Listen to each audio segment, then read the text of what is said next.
Movie की शुरुआत में हमें एक लड़की को दिखाया जाता है जिसका नाम था इजाबेल, जो कि सनबाथ ले रही थी। तभी उसका भाई उसे ढूंढते हुए आता है और कहता है कि तुम्हारा बॉयफ्रेंड फिलिक्स तुम्हें ढूंढते हुए घर तक आया था। इजाबेल अपने भाई से कहती है कि मॉम को फिलिक्स के बारे में पता नहीं चलना चाहिए, क्योंकि उसकी माँ उससे बहुत सवाल जवाब करेगी और उसका जवाब वो देना नहीं चाहती थी। दरअसल इजाबेल अपनी फैमिली के साथ वेकेशन पर आई हुई थी। इधर फिलिक्स भी अपने फ्रेंड्स के साथ यहाँ घूमने आया हुआ था। वो इधर फिलिक्स से मिली थी और उन दोनों में प्यार हो गया। लेकिन एक प्रॉब्लम थी कि फिलिक्स जर्मन था और इजाबेल फ्रेंच, और अगर ये बात उसकी फैमिली को पता चलती तो वो लोग बहुत एम्बैरेस फील करते। इसलिए वो इसके बारे में किसी को बताना नहीं चाहती थी। लेकिन उसकी मॉम फिलिक्स को डिनर पर इनवाइट करना चाहती थी। तब इजाबेल कहती है कि फिलिक्स ज्यादा बात नहीं करता, हमेशा चुपचाप ही रहता है, वो हमारे फैमिली के साथ मिक्स नहीं हो पाएगा, इसलिए मैं उसे इनवाइट नहीं करना चाहती हूँ। अगले दिन फिर वो फिलिक्स से मिलती है और फिलिक्स उसे रात की पार्टी में इनवाइट करता है। लेकिन इजाबेल की माँ उसे जाने नहीं देती, इसलिए वो अपने भाई से हेल्प लेती है और उसका भाई उसे कहता है कि बदले में तुम्हें सब कुछ बताना होगा, जो भी तुम दोनों के बीच होगा। और फिर उसका भाई अपने फैमिली को डिस्ट्रैक्ट करता है और तभी इजाबेल चुपके से वहाँ से निकल जाती है। वो फिलिक्स के साथ टाइम स्पेंड करती है और आइसक्रीम खाते हुए बीच पर मजे करती है। और वो फिलिक्स से कहती है कि वो अपना वर्जिनिटी लूज करना चाहती है और फिर से इन दोनों के बीच इंटीमेट सीन दिखाया जाता है। लेकिन इजाबेल फिलिक्स से सेटिस्फाइड नहीं होती है। इसके बाद फिलिक्स उसे घर छोड़ने चला जाता है। उसका भाई उसका वहाँ पर वेट कर रहा था और वो इजाबेल से पूछता है कि आज क्या क्या हुआ, लेकिन इजाबेल उसे कुछ भी नहीं बताती है और उसे वहाँ से भगा देती है। कुछ दिनों बाद इजाबेल का 17th बर्थडे आता है। उसे सब लोग मिलकर सेलिब्रेट करते हैं, लेकिन वो फिलिक्स को इनवाइट नहीं करती है। ये समर चल रहा है और वो हर समर वेकेशन में अपने डैड से मिलने के लिए आती है। दरअसल उसके मॉम डैड के बीच डिवोर्स हो चुका है और उसकी माँ ने दूसरी शादी भी कर ली है, इसलिए वो हर समर वेकेशन में अपने डैड से मिलने के लिए अपने फैमिली के साथ यहाँ पर आती है। इस बार उसे टाइम पास करने के लिए एक बॉयफ्रेंड बनाना था, इसलिए उसने फिलिक्स को फांसा था। इसके बाद घर वापस जाते वक्त उसे रोड पर फिलिक्स दिखाई देता है और वो उसे पलट कर भी नहीं देखती है और अपने लाइफ में आगे बढ़ जाती है। इसके बाद कुछ महीने गुजर जाते हैं और फिर ऑटम सीजन आ जाता है। इजाबेल आजकल पैसों के बदले अपने क्लाइंट के साथ इंटीमेट होती थी, यानी कि अब इजाबेल एक प्रोस्टिट्यूट बन चुकी है। इस प्रोफेशन में लोग उसे लिया के नाम से जानते हैं। और तभी एक क्लाइंट से मिलने के लिए वो एक होटल में आती है। क्लाइंट उससे कहता है कि तुम्हारी एज तो तुमने ज्यादा बताया था, पर तुम तो एक टीनेजर हो। इजाबेल कहती है कि आपने भी तो गलत इन्फॉर्मेशन दिया था, आपकी उम्र भी तो काफी ज्यादा है। फिर ये दोनों बैठकर बातें करने लगते हैं और उसे क्लाइंट का नाम पता चलता है, जो कि जॉर्ज था, और वो इजाबेल को देखते ही उसे पसंद करने लगा था। वो उसकी खूबसूरती का बहुत तारीफ करता है और अब वो इजाबेल के साथ ही इंटीमेट होना चाहता है। पर इजाबेल उससे कहती है कि वो एक स्टूडेंट है और उसके मॉम डैड को इसकी कोई भनक नहीं लगनी चाहिए कि वो ये सब काम करती है, और कहती है कि वो सिर्फ वीकडेज में मिल सकती है, वो भी आफ्टरनून में। वीकेंड पे वो घर से नहीं निकलती है। जॉर्ज उसकी सारी बातों को मान जाता है। फिर इसके बाद यहाँ से ये दोनों इंटीमेट होते हैं। इसके बाद हमें इजाबेल का स्कूल दिखाया जाता है। वो कैंटीन में थी, तब उसका क्लासमेट एलेक्स उसके पास आता है। एलेक्स उसे बहुत पसंद करता था, पर वो उसे भाव नहीं देती है। फिर वो अपने घर आके अपने कपड़े लेकर अपने फ्रेंड्स का ग्रुप स्टडीज का बहाना करके वहाँ से निकल जाती है। वो हमेशा मेट्रो से ही ट्रैवल करती है और मेट्रो के वॉशरूम में अपना ड्रेस चेंज कर लेती है। आज वो एक दूसरे क्लाइंट से मिलने के लिए आई हुई है, पर ये क्लाइंट उसके साथ इंटीमेट नहीं होता है, सिर्फ मास्टरबेट करके उसे छोड़ देता है, इसलिए उसे वो पूरे पैसे भी नहीं देता है। इजाबेल हमेशा 300 यूरो ही चार्ज करती है, लेकिन ये क्लाइंट उसे सिर्फ 200 यूरो ही देकर भगा देता है। जब वो पूरे पैसे मांगती है तब वो उसे धमकी देता है कि वो उसके मॉम डैड को सब कुछ बता देगा, और फिर वो वहाँ से गुस्से में वहाँ से निकल जाती है। वो घर जा ही रही थी कि उसे दूसरे क्लाइंट का कॉल आता है और वो उससे मिलने चली जाती है। वो 200 यूरो जो उसे नहीं मिले थे वो इसी क्लाइंट से वो चार्ज करती है और पहले पैसे ले लेती है। कार में ही ये दोनों इंटीमेट होते हैं और अगले दिन उसकी माँ उसे थिएटर में जाने के लिए कहती है, पर उसे ये सब बहुत बोरिंग लगता है। वो घर पर रहकर पढ़ाई करना चाहती है। तब उसकी माँ मुझसे कहती है कि तुम्हें कभी कभी घर से बाहर भी निकलना चाहिए। मैं जब तुम्हारी उम्र की थी तब फ्रेंड्स के साथ बहुत पार्टी किया करती थी। इजाबेल मान जाती है और उनके साथ थिएटर में चली जाती है। उधर जॉर्ज भी वहाँ पर आया हुआ था और उसके साथ एक लड़की भी थी। इजाबेल उसे देख लेती है, बजाय जॉर्ज उसे नहीं देख पाता। इंटरवल में वो जॉर्ज के सामने आ जाती है और बहुत डर्टी लुक देती है। तभी जॉर्ज और वो लड़की इजाबेल को दोनों देखने लगते हैं। तब जॉर्ज उस लड़की को लेकर वहाँ से निकल जाता है।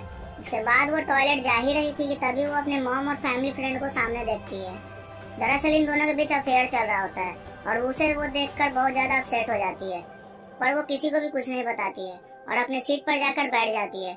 तभी उसे जॉर्ज का एसएमएस आता है और वो उसे कल मिलने को कहता है कि वो सेम टाइम और सेम प्लेस पर मिलना चाहता है। इसका मैसेज देखकर इजाबेल को काफी अच्छा महसूस होता है, क्योंकि इजाबेल उसके साथ एक तरह का बॉन्डिंग महसूस करती थी और वो उससे प्यार भी करने लगी थी, क्योंकि वो उसे समझता था। इसके बाद दिन गुजरते रहते हैं और वो प्रोस्टिट्यूशन का काम कंटिन्यू रखती है।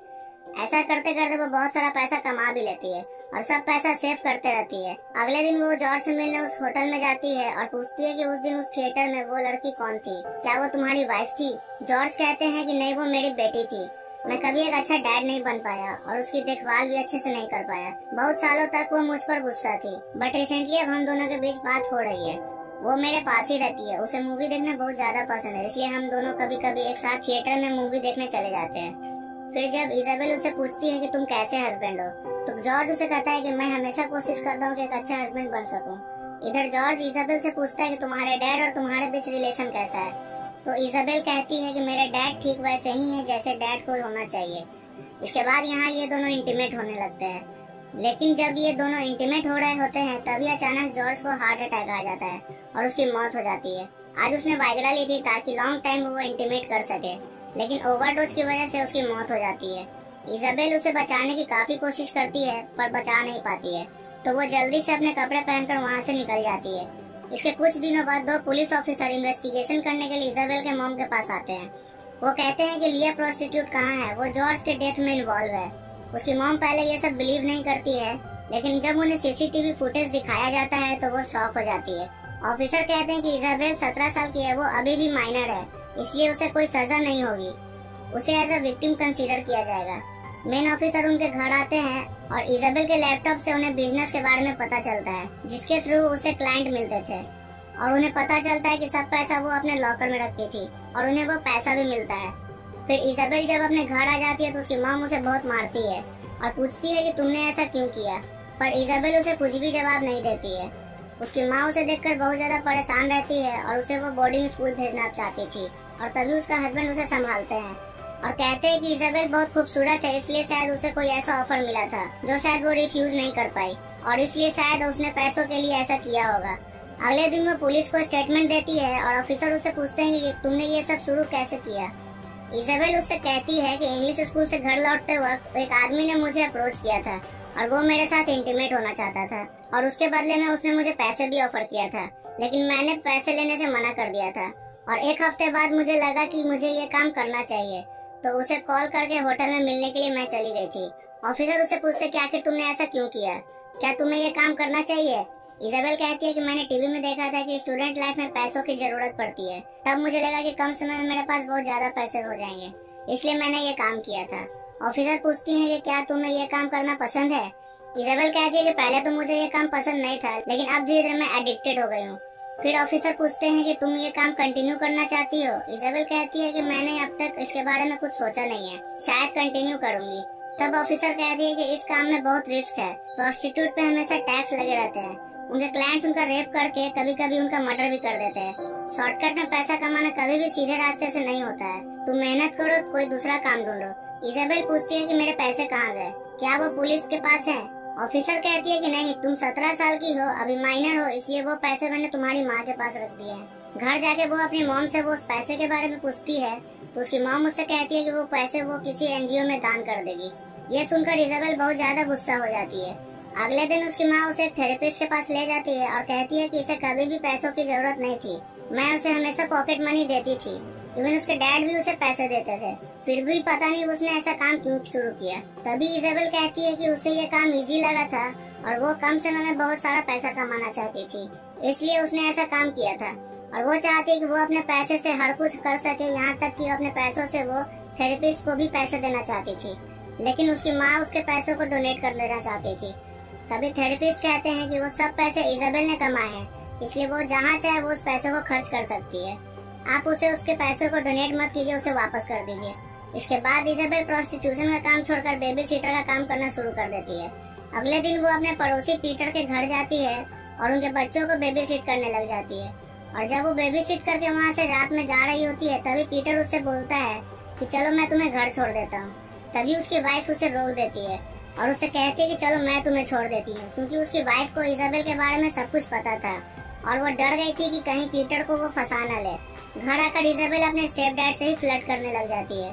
तब वो बहुत ज्यादा अनकंफर्टेबल फील करते हैं और कहते हैं कि तुम एक टीनेजर हो, हर कोई इस उम्र में कोई ना कोई एक्सपेरिमेंट करना चाहता है और तुमने भी वही किया, लेकिन इसका इफेक्ट तुम्हारी माँ पर पड़ा, वो तुम्हें लेकर बहुत ज्यादा परेशान है, तुम्हें उसे जाकर उनसे बात करनी चाहिए। पर इजाबेल इस सब बातों पर ध्यान नहीं देती है। उल्टा वो उनसे पूछती है कि क्या आप कभी किसी प्रोस्टिट्यूट के साथ इंटीमेट हुए हो। तभी अचानक उसकी माँ वहाँ पर आ जाती है और इजाबेल की बात सुन लेती है। तभी वो उसे उसके रूम में जाने को कहती है और वो अपने हस्बैंड से कहती है कि वो तुम्हारे साथ भी अब फ्लर्ट करने लगी है, पता नहीं उसे क्या हो गया है और अब तो मुझे भी अपनी बेटी से नफरत होने लगी है। अगले दिन फिर से इजाबेल अपने थेरेपिस्ट के पास जाती है और वो उससे पूछते हैं कि तुमने जॉर्ज के मरने के बाद ये काम छोड़ क्यों दिया। वो कहती है कि जॉर्ज एक अच्छा इंसान था, वो मुझसे हमेशा अच्छे से बात किया करता था और उसे मुझसे कुछ ज्यादा चाहिए नहीं था, बस मुझसे वो बात अच्छे से करता था और इंटीमेट होता था और मैं उसे पसंद करने लगी थी। और उस दिन पहली बार मैं उनके ऊपर चढ़कर इंटीमेट हो रही थी। मुझे पता नहीं था कि जॉर्ज की तबीयत इतनी खराब है और एज अ रिजल्ट वो मारा गया और मुझे लगता है कि मैंने उसे मारा है। मुझे अपने आप से नफरत होने लगी है, इसलिए मैंने ये काम छोड़ दिया है। नेक्स्ट सीन में हम देखते हैं कि उसकी फ्रेंड का ब्रेकअप हो गया है और वो उसे चीयर अप करने के लिए पार्टी में ले जाती है, लेकिन उसे वो पार्टी पसंद नहीं आती और वो बाहर आकर स्मोक करने लग जाती है। उधर उसका क्लासमेट एलेक्स भी था। एलेक्स उसे प्रपोज करता है, तब वहाँ पर वो हाँ कर देती है और वो पूरी रात वो लोग वहाँ पर सिटी में घूमते रहते हैं। कुछ महीने ऐसे ही उन दोनों को एक दूसरे को समझने में ही गुजर जाते हैं और अब ये दोनों एक रिलेशनशिप में थे। इजाबेल एलेक्स के साथ इंटीमेट होती है पर एलेक्स उसे वो सेटिस्फैक्शन नहीं दे पाता है जो जॉर्ज उसे दिया करता था और इसलिए अब उसे उसकी लाइफ भी बोरिंग लगने लगी थी, तो वो उसे ब्रेकअप कर लेती है। फिर एक दिन इजाबेल अपना वो फोन नंबर ऑन करती है जिससे वो अपने क्लाइंट से बात किया करती थी। उसमें उससे बहुत सारे क्लाइंट्स का मैसेज आता है और उसमें से वो एक क्लाइंट का मैसेज पढ़ती है जो कि जॉर्ज की वाइफ थी। वो उसे उसी होटल में मिलने के लिए बुलाती है। वो उससे कहती है कि जिस लड़के से मेरा हस्बैंड मिला करता था मैं उसे एक बार देखना चाहती थी। इजाबेल उससे माफी मांगती है, तभी जॉर्ज की वाइफ उससे कहती है कि इसमें तुम्हारी कोई गलती नहीं है, जॉर्ज पहले से ही बीमार था और तुम्हारी जैसी एक खूबसूरत लड़की के साथ प्यार करते करते मर गया, इससे अच्छी मौत और क्या हो सकती है। फिर वो कहती है कि तुम बहुत खूबसूरत हो, मैं जब यंग थी तो मैं भी तुम्हारे जैसा ही दिखा करती थी। मेरे और जॉर्ज के रिलेशन ठीक नहीं थे, हम लोग हमेशा झगड़ते थे और शायद इसीलिए जॉर्ज तुम्हारे अंदर मुझे ढूंढा करता था। दरअसल वो मुझे बहुत ज्यादा मिस करता था पर कह नहीं पाता था। फिर वो उसे लेकर उसी रूम में चली जाती है। वो कहती है कि मुझे ये रूम देखना था और वो इजाबेल को पैसे देती है। तो इजाबेल समझती है कि वो उसके साथ इंटीमेट होना चाहती है, इसलिए वो अपने कपड़े को उतारना शुरू कर देती है। जॉर्ज की वाइफ कहती है कि इसकी कोई जरूरत नहीं है, तुम बस मेरे पास आकर लेट जाओ और वो उसे ठीक वैसे ही टच करती है जैसे कि जॉर्ज उसे टच किया करता था और धीरे धीरे इजाबेल सो जाती है। और फिर जब वो उठती है तो वो देखती है कि जॉर्ज की वाइफ वहाँ से जा चुकी थी और इसी के साथ ये मूवी खत्म हो जाती है। दोस्तों अगर आपको मेरा ये एक्सप्लेनेशन पसंद आए तो प्लीज अपने चैनल को लाइक कर दे, शेयर कर दे और प्लीज इस चैनल को सब्सक्राइब कर दीजिए जो कि बिल्कुल फ्री है।